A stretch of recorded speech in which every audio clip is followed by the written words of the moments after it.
Hello, it's Roger with BatteryJunction.com, and today I'm unboxing the Nitecore P12.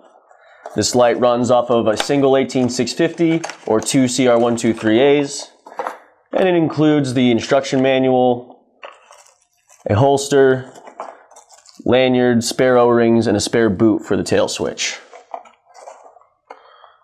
Nitecore built this light out of a anodized aluminum, and it features a tail switch for activation and a side switch for mode selection.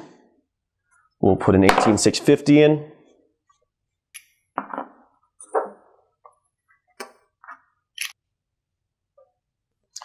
The light produces 950 lumens in high mode and also includes a 0.1 lumen firefly mode for the lowest mode.